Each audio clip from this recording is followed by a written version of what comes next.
TDP government పంపులు on చేసి అంటే జనరేటర్స్ ఆన్ చేసి నీళ్లు కిందికి వదిలి. సో దానిపైన ఒత్తిడి చేస్తే ధర్నా చేస్తామంటే బంద్ చేయడం జరిగింది. అంటే ఇటువంటి విపత్కర పరిస్థితుల్లో ఈరోజు మనం ఏప్రిల్లో ఉన్నాం. స్టాండింగ్ క్రాప్స్ ఉన్నాయి, నీళ్లు లేవు, రైతులు లబోదిబో బతుకుంటూ ఉన్నారు. మరి ఈ లెక్క ప్రకారం చూస్తే మీరు 12 లక్షల ఎకరాలకు పాలమూరు లిఫ్టు అంటే 120 టీఎంసీ కావాలా. కేఎల్ఐ 400 లక్షల ఎకరాలు అంటే 45 టీఎంసీ.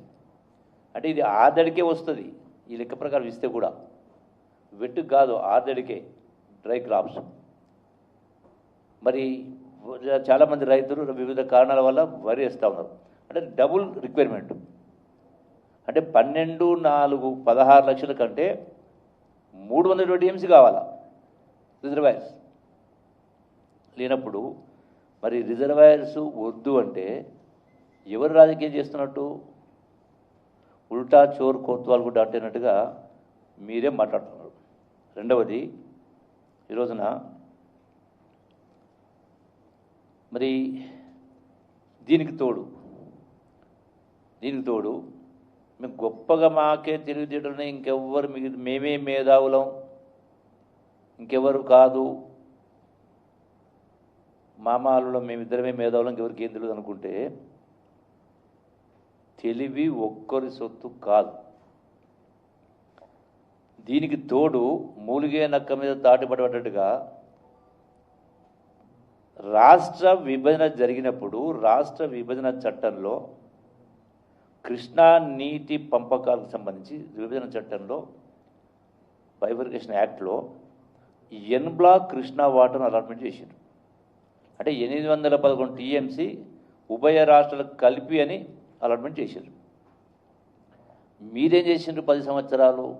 299 తెలంగాణకు, 512 ఏపీకని మీరు 10 సంవత్సరాలు మీ సంతకాలు పెట్టారు, ముఖ్యమంత్రి గారు, ఇరిగేషన్ మంత్రి గారు.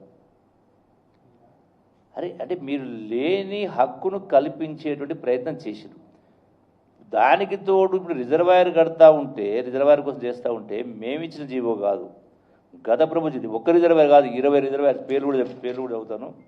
ఇప్పుడు ఇక్కడ 1 కాదు 2 కాదు,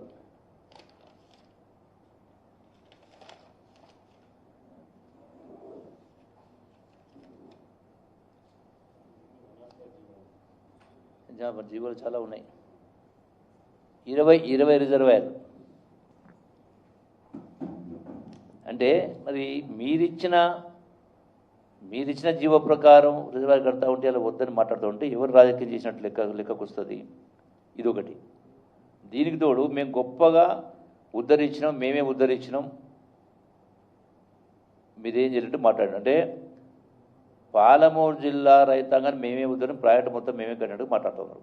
అది కల్వకుర్తి అయినా, భీమా అయినా, నెట్టెంపాడైనా, కోయిల్ సాగర్ అయినా, ఈ మొత్తానికి కలిపి గడిచిన 10 సంవత్సరాల్లో బీఆర్ ప్రభుత్వం ఖర్చు పెట్టింది 7,000 కోట్లు.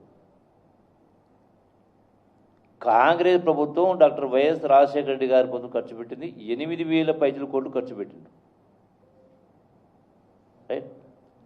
అంటే సమైక్య రాష్ట్రంలో కూడా ఈ ప్రాజెక్టులకు 8,000 కోట్లు ఖర్చు పెడితే మీకు ధనిక రాష్ట్రాన్ని అప్పచెప్తే 10 సంవత్సరాలు పరిపాలన చేసి 8 లక్షల కోట్లు అప్పు చేసి మరి ఎందుకు ఈ 25 టీఎంసీ రిజర్వాయర్ కట్టలేదు? ఒక్క మల్లన్న సాగర్ 50 టీఎంసీ, మొత్తం కాళేశ్వరం ప్రాజెక్ట్ అనేది మొత్తం కాళేశ్వరం ప్రాజెక్ట్ 150 టీఎంసీ కట్టింది కదా. మరి ఇంకో లెక్క ఉంది దీనికి సంబంధించి. పోనీ ఉన్నటువంటి కేఎల్ఏలో 5 మోటార్లు ఉంటే 3 మోటార్లే నడిపించింది మీరు 10 సంవత్సరాల్లో. 3 మోటార్లే, 2 మోటార్లు నడుస్తూనే లేవు. ఇప్పటికీ కేఎల్ఏకి సంబంధించి కానీ భీమా ఇంకా ల్యాండ్ అక్విజిషన్ పేమెంట్ కూడా డ్యూస్ ఉన్నటువంటి చాలా ఉన్నాయి. ఇవన్నీ ఉన్నాయి. ఓవైపున ఇవి ఉంటే రెండోది ఏమంటాడు?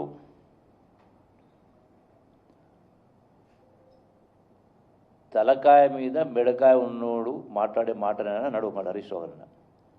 ఏది నీళ్లు లేని జూరాలకెళ్ళి పాలమూరు కట్టమన్నారు అన్నాడు.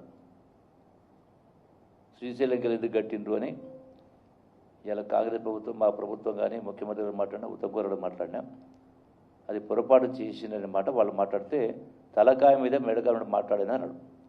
నీళ్లు లేని కాడ ఎట్ట కట్టిన కింద, నీళ్లున్న కాడనేమో రాయలసీమ, పోతిరెడ్డిపాడు, ముచ్చుమర్రి, గాలేరు నగరి ఎత్తుకుపోతూ ఉన్నారు. జూరాల పైన మీరు 10 సంవత్సరాలు పరిపాలించడం గొప్పగా మాట్లాడుతున్నావు కదా.